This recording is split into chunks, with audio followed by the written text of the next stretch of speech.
You don't exactly remember the moment of impact. When consciousness resumes, you are thankfully touching the ground. I cough up a large branch. I do a bunch of one-finger pull-ups. Whoa! Being a ghost is kind of cool. Right? I do some cartwheels. Totally. I also do some cartwheel. Whoa! They're mulling around the trees as if searching for something. I motion to the bell to Gregor, mouth some words, and then sprint headlong at the bell. I cartwheel after him. You both slam into the bell. With a loud clang, you return to the realm of the living. The creatures whirl around. Well, I whip out a hand to unleash the Eldritch Blast, which I have been revving up since before I was alive again. You whip the Eldritch Blast at the creature, digging into it. The creature burns away with a scream, disappearing. alright. I assume the ancient stance of the leaping lizard. And like a lizard, leap! My bounding assault comes crashing down upon the creature. Your glaive once again slips straight through him, causing no physical damage. Is this thing getting dull or what? Just then, the sound of an incredible blast from the woods. Trees collapse and fall down on the creatures. They vanish beneath the brush. From the woods, a tall, red-haired man rolls, smoldering a little bit, landing on the ground next to you. He quickly rises to his feet, points at you, places a hand on the sword on his back, and yells, "Back off! You're facing Kier Fiore, the strongest human in the world!" I disagree. Wait! He quickly takes his hand off his sword. Wait, you're strong? Human too? Hold on a second. He takes a step forward, dropping his sword to the ground. He pats you in the chest, pats you on the head. 90% skin, 10% fluff. Exactly like myself. He pats his stomach and his head at the same time. I've been described as worse. Human, you say, right? Interesting. He quickly moves around you, scrawling on a piece of paper. He cocks an eyebrow. Do me a favor and introduce yourselves. Gregor Hartway. Marcus Valafi. A pleasure! He extends his hand, grabs it, injects you with something on the back of your hand. Fantastic to meet you. What did you just inject me with? Oh, that's not important. What's your name? He turns over and I looks at detect Gregor. poison on my veins. In fact, you feel a pleasant sensation spreading through your body. Huh, I sit down. This is some nice grass. It's very green. Gregor Hartway. Strong human. Kier Fiore, probably less strong human. Oh, man, he scratches the back of his head. Now that my sample size is growing, I guess I can't insist I'm the strongest person in the world anymore. Are you good at anything else? Nope. Fantastic. He smiles to himself, checks off smartest person in the world on his human schematic. Fantastic. So, it seems like your friend is afflicted with a disease, manifesting in incredibly long, disgusting hair, horns, and what appears to be some sort of stomach virus, judging by the fact that there is what appears to be bile leaking out of the sides of his face. Long, disgusting hair? Huh? I take very, very good care. Why do I need to take this? What did you inject me with? Yeah. Oh no, I just simply attempted to cure your disease. You should be feeling better now. I actually do. The strange thing is... Not enough that the protrusions aren't falling off, but Oh, the horns are all me. they don't have to be. I'd really prefer if they remained me. Huh. Interesting. Okay, so where'd you come from? Did you ride on the giant sea monster? No, we took a shortcut here. Tell me, were you the one with the, did you put the cannons over by the cliff? Cannons? No, you mean the matter transporter. Yes. That was certainly me.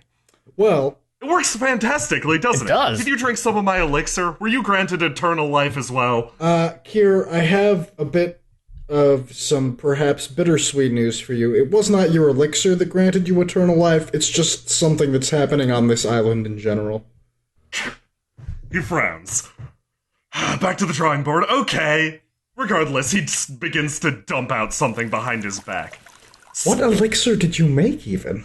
Not important right now. I'll just bid farewell to mysterious elixir number 3 and get to work on number 4. Okay, so, you folks arrived here via my matter transporter. Did the spirit folk bring you in? Are you a friend to those? Yeah, we're friends. I'd say definitely friends, yes. However, we came from somewhere else entirely. Never really meant to come onto this island. We were waylaid, if you would, by the god of death a little bit. You know, the giant shrimp? Ah, yeah. So, I assume you're following the human impulse to immediately kill that thing in the most interesting way possible, as am I. Yeah. Oh, well, we're following the even more human impulse to go and kill that thing and get a spectacular reward from it. Spectacular reward from who? Are you expecting a reward from me? No, not even a little bit. Not from you. Because I have this huge bag here, filled with various things that nobody will accept on this island. My eyes widen. You don't say. You seem like you'd have some cool things. Oh, I certainly do. Like this, he produces a device from his bag. This is a grabby, let's just call it mysterious device number 4. Yes. So, I'll reward you if you kill the creature, if you reward me if I kill the creature. That's how this works, right? It's really, really not. See, our spectacular reward was coming from the spirit folk who live on this island, who have enlisted us to help, Wait, they're giving you things other than stones hurled at high velocities? You don't get along well with the other inhabitants of this island, do you? I don't get along well with a lot of things. Mostly, everything on these islands. That's why I'm so glad to find some people who will talk to me for longer than 5 seconds. I have a lot of things to say. Clearly. I'm glad I don't have to pretend to be a cow anymore. Well, don't be too glad just yet, Gregor. We might have to, play with that facade a little bit more. I know, it's just nice to have a break. Hey, come along, folks, come along. We can discuss my reward once we kill this creature. Well, you see, we're actually waiting on, the third member of our party, who should be arriving shortly. I glance around. Are you sure about that? Well, maybe. Well, She'll probably try and sail across the ocean and then get eaten by the monster and then wind up here as a ghost. absolutely. But that could take a while. So, Kier, now that we're on a different island, how do we get back to the original island? Well, naturally, I could devise a sort of secondary matter transporter, but that wouldn't be exactly efficient. See, those took me well over a year to finally finish completing. I had to create 2 of them, just in case, you know? The first one destabilized, fell off the cliff, and immediately drowned the person hiding inside. Regardless, it would take too much time to develop a set of 2 matter transporters once again, so we'll need to find an alternate route. Well, Furthermore, our approach to where I believe this creature to be nesting would take a sequence of about 12 matter transporters. So I believe a more permanent solution. Okay, I've got an idea. A boat. he's been on about boats for a little bit now. We have to cross an ocean. What do you suggest? I'm really not sure. Some sort of dimensional phasing spell. I'm not really... I might just have an idea, actually. I was on my way to speak to a spirit who's been rather kind to me over the years. He throws fewer things when I come by. I was going to ask for his assistance. He's a creature of water, you see? And, actually, now that you're here and you appear to be a horned individual and something other than human, perhaps you could talk to him. He'd perhaps be more willing to talk to something that doesn't look like emotions to himself. I'd certainly try. However, Kier, their reactions to you might not have to do quite with your own appearance, as it might... Yes. The way you come, the way you come across to other people. Yes, fantastic. Gregor, take a step back. Take a step back. It's no longer safe. What? I look down in my hands. He gives you a thumbs up. What's in my hands? Oh, nothing. It's really just nothing. How about we walk this way? I hold it up to one of my eyes. What is it? It's a thingamy. There's a lens placed on the side of it that seems to reflect and amplify a message contained within. What does the message say? Oh, it's a list of warnings of things you should not expose this item to. Uh-huh. Including? Sunlight, personal affection, closeness, water, the air. Kier continues to motion you onwards. I guess I'm gonna put this in my satchel. Ugh. No, it's fine. Kier leads you along a low, lonely beach. So, tell me a few things. I really want to know about, general human stuff. He pulls out a blueprint once again, taking a peek over his shoulder. It reads schematic of the human being. So, I have a few simple questions, if you would be willing to answer. Should be willing to try. Certainly. I'm well qualified. Okay. Well, first of all, pooping. He blinks and stares at you. Check. Uh-huh. You guys do that too? Yes, Kier. Thank God. Okay. We're good. Just gonna write that down really quick. Okay. And, pretty much seems like normal people have really long flowing hair that's kind of weirding me out. That a common thing?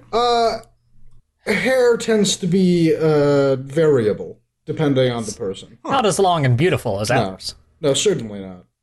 Generally, the hair, for me, trims itself. How do you stop it from disappearing when you're, mixing various items? Explosives? Well, it's really quite simple. You're careful so as to not set your hair on fire. Huh. I look out to sea. Ash really should be arriving any minute. Just then, the sand is Wonder what's taking. kicked up behind you. It whirls, and a creature appears in the midst of it. Ash appears, sits down, clears the hair from her eyes, and then immediately is covered in cuts. Oh, Oh!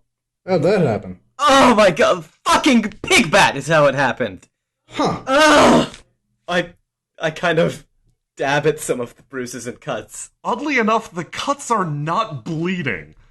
It's simply as if different parts of your skin were laid into, pushed inwards. Got some bandages if you want to wrap up a little. I have bandages too. Okay. I could kill you so you can come okay, back. so This is the other candidate for strongest man that I know.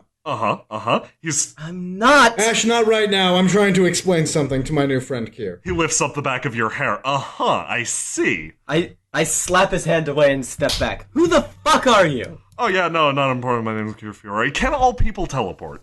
No! No. No. That also wasn't teleportation. Yes, it was. Really? Was? Yeah, the pig bat, don't! I asked her if she could get me over to where my fucking idiot friends went! Are we idiots? We're not covered in painful kind of- cuts. I pause wrapping my bandages and look at the two of them. Are they in good condition? Are they... Oh, they're in very good condition. In fact, Marcus seems to be doing pretty well. Notice I have no tiny cuts on my skin either. I rub his face. Baby smooth. I raise my eyebrows. Great. Baby smooth. I glare at him. Who? As I continue rapping. So, who is this other guy? Is this the wild man we were looking for? Yeah, he's totally wild. It's great. Yes, this is Kier. He turns around, holding a new device. Okay, I've built something to fix your problem. I step back. No, give him a chance here. Okay? No.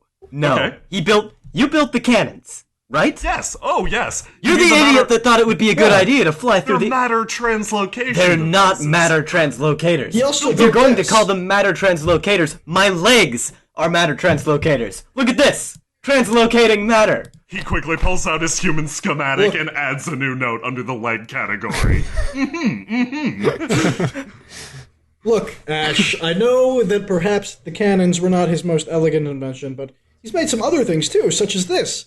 I pulled the little gadget out of my satchel. Are you insane? Don't pull it out near sand! Honestly, give me 5 seconds with this device, whose name and function I will not explain to you until it's worked, and I can fix your general frump. I am going to lean way in close to Kier, place my forehead on his, and try and share the memory of him creating the object. Your mouth, originally a wry smile, slowly shifts to a frown. Okay, so that's new. Telepathy, is it, No, not every human can do it. I'm also, again, not a human here. Important distinction. I am what they call a tiefling. I am superior to, and far more dramatic than, your average human. I didn't know there was a name for it. Ah, it's dramatic. Footnotes. Okay, I assume you've already telekinetically, transmitted my plan to this new creature. Plan? Yes. Can't say that I have, but it's worth a shot. I headbutt Ash and transmit the memory of Kier explaining the state of affairs to us. Ash reels and then begins shouting at Marcus, swearing, cursing, lewd gestures, and begins stomping away. Fuck off! I come and find you guys, I think you're in trouble, See? and this Okay. is what happens. I don't even fucking know Whoa, why I hey, bother. whoa. God. Look, we're taking steps in the right direction here, and I was only messing with your mind. So, really. Ash keeps a good bit of distance between herself and the other two. She's in kind of a bad mood.